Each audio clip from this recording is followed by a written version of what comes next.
It's a given. No matter what our personal environment, we'll always have to deal with irritating, defensive, irksome, and frustrating people. Find out what you can do when you have to deal with prickly behavior. Next on Living Smart.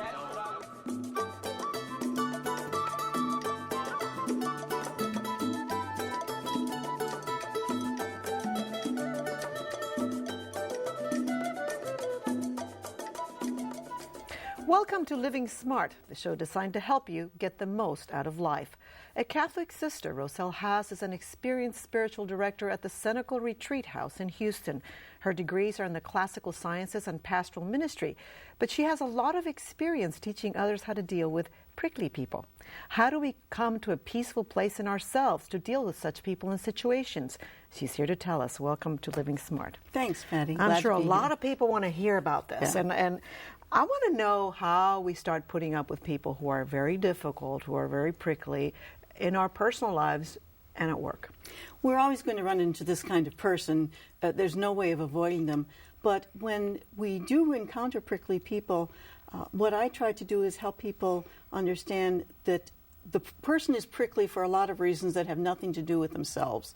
So it's very often we take that on as a personal thing, and it's not. It's the way the person learned to protect themselves in difficult situations. And that's what I was going to ask you. Why do people behave that way? Mm-hmm. Because it's probably harder to behave that way than to be nice. Except if you've learned to do that as a defense and it's worked, then you keep operating that way, and you put it into situations where you really don't need that protection. Mm-hmm. So it becomes just part of a person's natural behavior. Our tendency is to want to change the behavior of that person. And the fact is we can't change anybody else. Right. We always need to work on ourselves. So in this particular approach to prickly people, what I help people look at is how are they going to choose to act when they encounter someone that's got a prickly behavior of one sort or another, or that's annoying in their lives. Now, why are these people, you talked about, we talked a little bit about this, about the discomfort that they might feel, and that's why they're acting this way. Mm-hmm. Where does the discomfort come from? Very often it comes from a habit that they learned very young to get away from an uncomfortable situation, or they learned if they kept silent in an encounter that then people left them alone, so they might give someone the silent treatment. Mm-hmm. And then, of course, as an adult, you don't know where you stand with the person, so that's hard to do. There's any number of ways that people protect themselves. Sometimes they protect themselves by really being prickly and sending out irritating behavior, because they're trying to say, don't come too close. It sounds like if they're saying don't come too close, that they're hurting. They're hurting. They might not be hurting in the given situation, encountering the adult person in their life.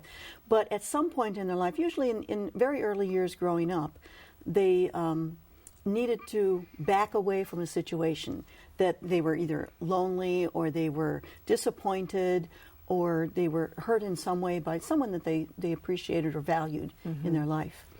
Now, we tend to say, well, they've got the problem. I don't have the problem. I'm perfect.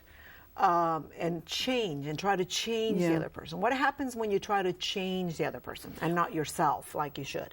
Well, if you try to change someone else, very often they become more entrenched in the behavior. So they hold on to that behavior because it's worked for them before. Right. So the efforts that you might put forth really entrench the person, and they continue that behavior. Mm-hmm. They don't know any other options in their lives. So it makes it worse. It makes it worse, definitely. Okay. Now, let's talk about the things you can do. Mm-hmm. What can you do when you're dealing with that kind of behavior? Well, I think one of the first things you can do is distance yourself and back away and say, it's not really about me. It's not that I did something bad or horrible to make this person do what they did. Angry with me or whatever it might happen to be. So you need to back off from that. Sometimes the person is behaving the way they are because they really don't realize what they're doing, how irritating they are. and you simply let them know. You have to have a kind of a friendly relationship with someone in order to be able to do that. So it does depend on the depth of your relationship.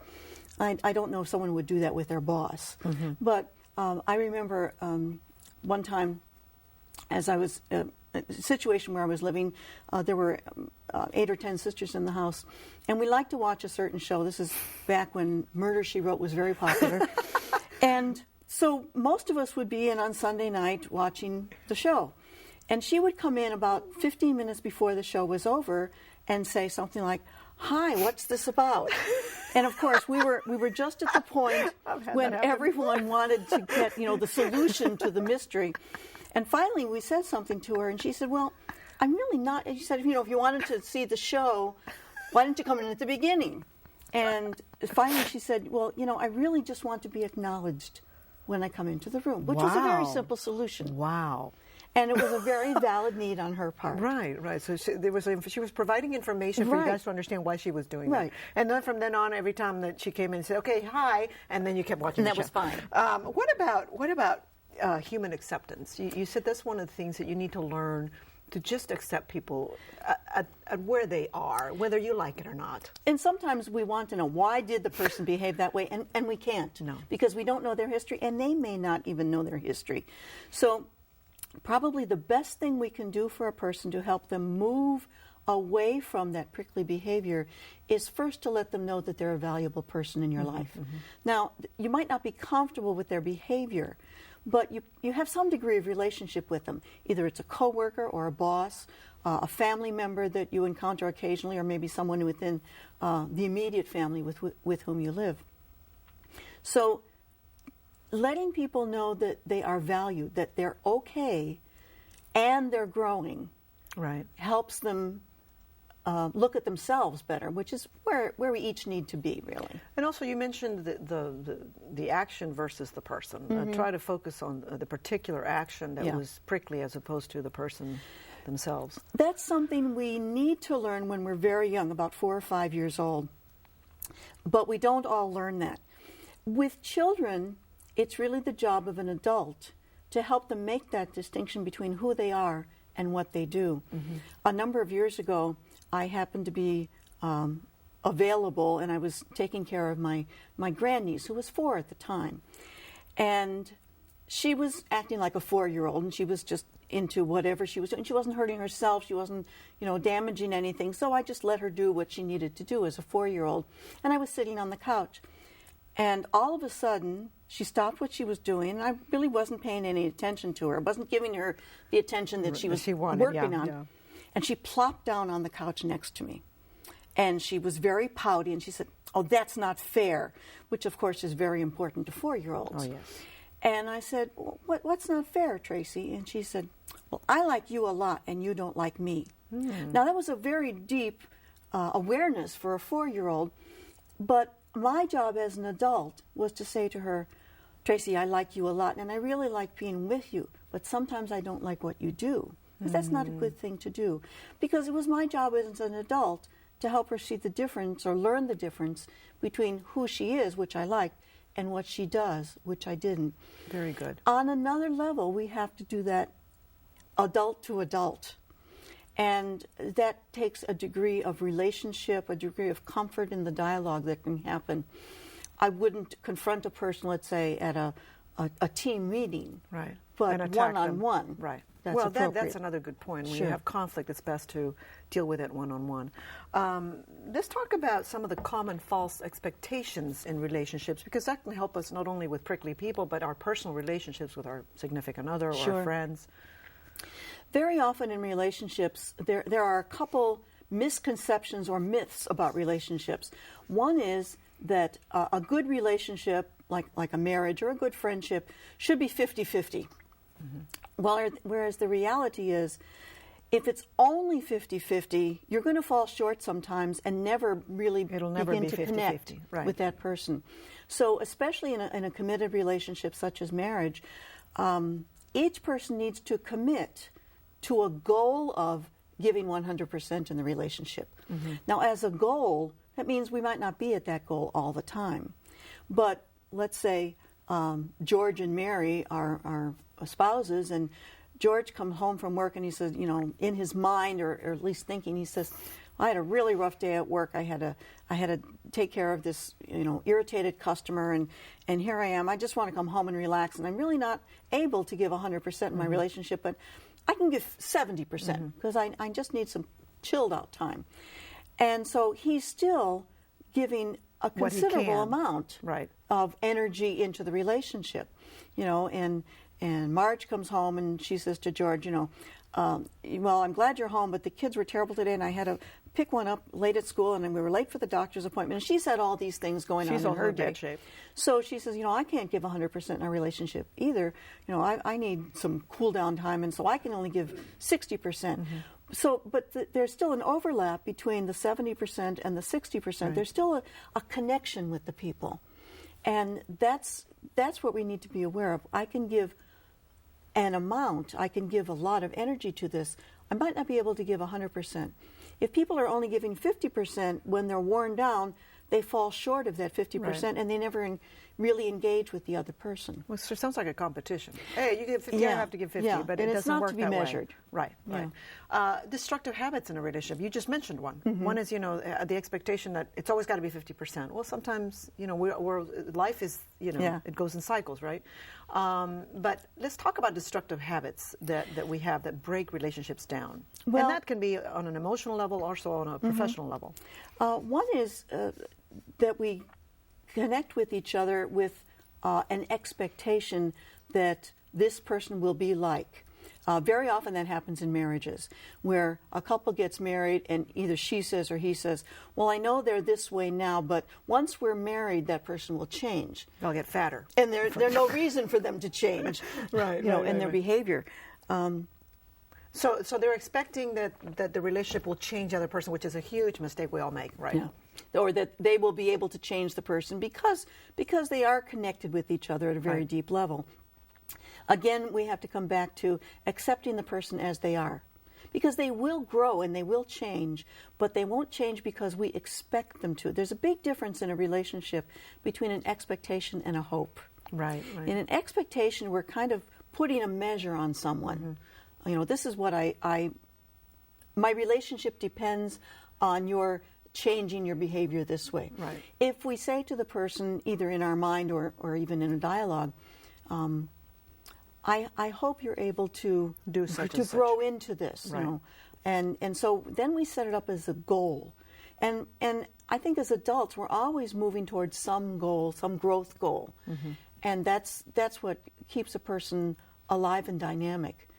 Doesn't it help when you say, okay, acceptance is not really approval? If someone is doing something wrong to you, you can accept them for the person that they are, but you don't have to approve of that. Exactly.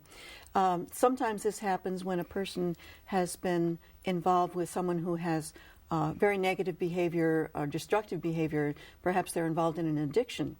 And you might say, well, I accept that the person has this condition, and I love the person. Again, it's separating who the person is from their behaviors. Right, or approval of that behavior. Yeah, you're not approving the behavior. Why? And this kind of is psychological. They say that sometimes you hate in other people what you hate in yourself, or what you dislike in yourself. Why do we dislike certain people? That's such a complex approach. We do tend to look at another person and say, because I don't like this in myself, I don't want to see it in another person as well. And there are compatible personalities, and then personalities that are going off in different directions. That's true. We tend to want people in our life who support our own growth. Right. And so when we have someone in our life who's prickly and who then raises up some uncomfortable feelings, like I don't want to be impatient with, my coworker, then we say, well, if they change, then I wouldn't be impatient. Right. And the truth is, our growth should not depend on another person. Right. Our growth needs to be our own choice. Right. And so we need to make deliberate choices about what kind of person we want to be as an adult. And that's an adult life task. Well, aren't those prickly people helping us change faster? I mean, usually when you hang out with people that think like you and make life easy for you, you don't grow because it's easy. When people make you suffer, you grow. And that will happen only when we can be reflective enough on our own circumstances, on our own behavior.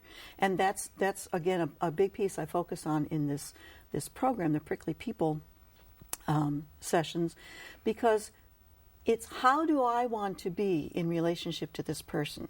What choices will I make when I need to encounter this person?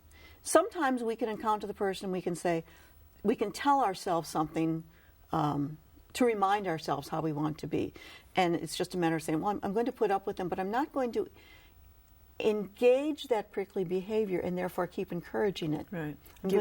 Fueling the fire. Keep pushing, letting them push my buttons. Exactly. Now, you say that you have some exercises that you do when you're dealing with people you don't like. Share some of those exercises. Well, one of the things that and it's a personal exercise, absolutely. We look at ourselves and we say, well, is there something in my previous experience where this person's behavior really reminds me of something that happened when I was a teenager, perhaps, when I got picked on. So we're looking at ourselves and saying, what buttons is that person pushing? And am I going to let those buttons be pushed? Mm-hmm. Or am I going to take some steps to not let my past so impact my present that I can't have a relationship at all with this person. Right, right. So again, it's looking at ourselves. Sometimes our behavior needs to be to give them information that they're missing. Right. This is really not helpful in our team planning or in our family relationship. Generally, we don't just want to say to the person, here's something you do that I don't like. Right. We want to give them something that will replace that negative behavior. And so we're giving them a suggestion. We're not just criticizing them. And we might say, if you gave me information ahead of time, then I could be more prepared to give this presentation at work. Mm-hmm. But don't call on me at the last minute. Right. So you're taking ownership that you need preparation time. Okay. And taking the annoyance, your annoyance anyway, away from the other person. It goes back to communication, it sounds like. And taking responsibility for yourself. Naming your own needs sometimes. Right, right. You say that to deal with prickly people, the best thing is to have, good self-esteem. But what does it mean to have good self-esteem? I mean, really, everybody talks about self-esteem. Do we really know what that means? Well, I think it also goes back to something we talked a little bit about earlier, expectations. Every person has an assortment of wonderful gifts and talents and also assortment of flaws and brokenness. And good self-esteem means that we don't just focus on the negative aspects in ourselves, but we say, well, yes, they're there and I'm working on them. But I also am a person with some good qualities. So it's a balance between what we're uncomfortable with in ourselves and what we value in ourselves. And for some reason, we tend to focus on the negative qualities in ourselves. And so we are impacted by someone's negative approach to us, and we either feel guilty or resentful. And we don't need to do that. Mm-hmm. We don't need to, again, accept another person's evaluation of us as fact, because we know there's some pieces of us that are worthwhile and valuable in us. Let's talk about some good tips to deal with prickly people, and then we'll talk about if that doesn't work. Sure. Dealing with prickly people, sometimes you can give them the information that of their behavior is inappropriate or bothersome. So that works on the quality of relationship. You can also then give them, in that same type of dialogue, give them alternatives. This would be more helpful to me. And you always approach it from what I need. So this would be more helpful to me. Solution for you. Is a solution. Okay. Sometimes in reality, the best way we can deal with a prickly person is just to minimize our interactions. Right. Because makes life happier. It makes life happier, but it also takes the burden off of us of I have to do something to change this person. Right. It's not going to happen. It's not going to happen. Okay, so you've tried all these things and you've been giving tips, but let's say nothing works. Okay, you've tried everything and So what are the next thing you can do? What's the next step once you know you've tried a lot of things and nothing seems to work? Except that it's not going to happen. Yeah. Sometimes you need to remove yourself from the situation. Okay. You say, I'm not going to invite Uncle George to Thanksgiving dinner this year, because Uncle George tells war stories or something like that, whatever is annoying people. Sometimes if it's really serious, you might say, I need to work in another department. Right. And that's not necessarily running away. It's that you know yourself well enough to say, my buttons are too sensitive in that dynamic. Right. So you got to move on. So let's see if you have to move on, change jobs. What are some of the things you need to know if you finally decide, I've had enough of this and I got to move on?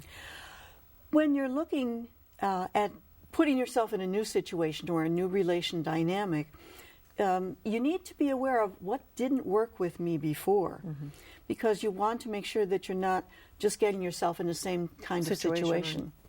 So, again, it's getting back to knowing yourself well enough to say, I know that this dynamic would be unhealthy for me. Again, you're looking at yourself. What about preparation for leaving your job? I mean, you don't want to just leave your job overnight. You have to make some plans. And in the best situation, you're also training someone to do your particular tasks at work.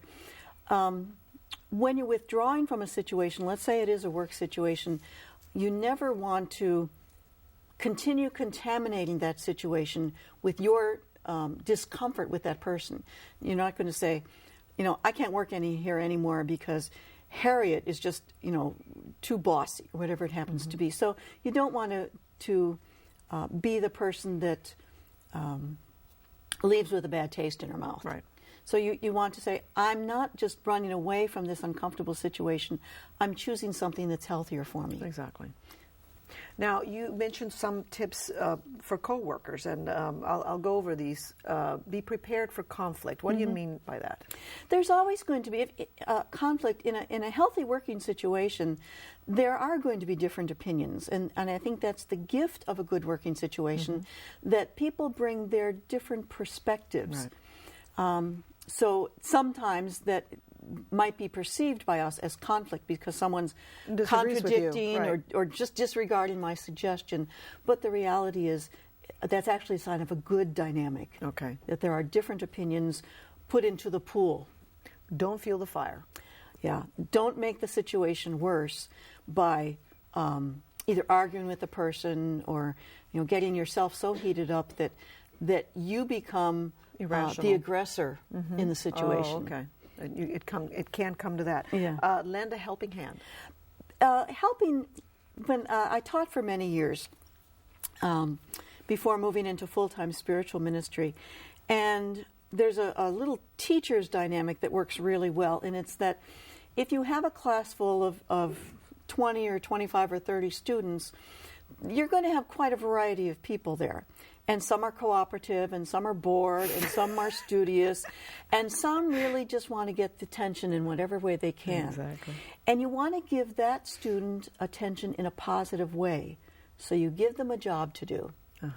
You say, I'm going to need your help setting this up. Or in lower grades perhaps, would you be the person that erases the blackboard after we're finished? So the person gets attention, but in a very appropriate way. Right. So lending a hand, getting them to help in a group situation, affirms a good quality in them. Right. You mentioned another one. Get a third party involved. If there's really a serious conflict between two people, in order for it to heal, you need an objective person. So you need someone that can, that isn't committed to either party, either to person A or myself, and who can look at both sides of the situation, and like a mediator, help you both see what's the good in the situation, and probably both people need to make some adjustments in their behavior. What about fighting fair? What does that mean? Well, fighting fair means it's out on the table. You don't want to stab a person in the back. You don't want to say, well, I'm going to look for an opportunity to get even with the person. You need to be above board. You need to say to the person in some way or at some point in time what behavior you're uncomfortable with, rather than fight back with some uncomfortable behavior of your own. Right. Yeah. How do you know you're living smart? I think living smart for me means working at a balance. And I don't think it's something that's ever done in one's life. You can't check that off and say, okay, now I'm a balanced person. Because we're always getting new input and experiences in our life. So for me, living smart means that I have a good body, mind, spirit balance. And there's always new pieces coming into that where I have to integrate them into my life. But I look forward to that. It's sort of a challenge. It is a challenge. That you really, really enjoy. But it's a growing piece. All right. Thank you so much, Sister Roselle Haas from the Senecal. Thank you for joining us. And to learn more about this topic, go to our website. There you'll also find a complete resource list.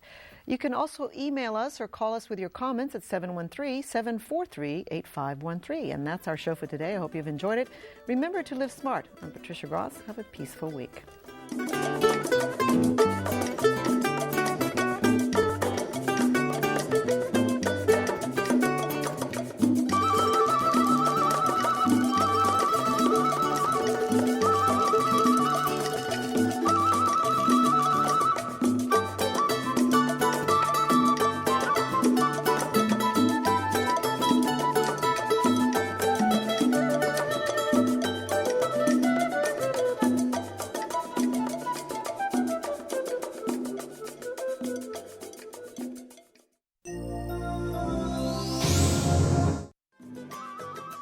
For a transcript of this program, send $6.95 to the address on your screen.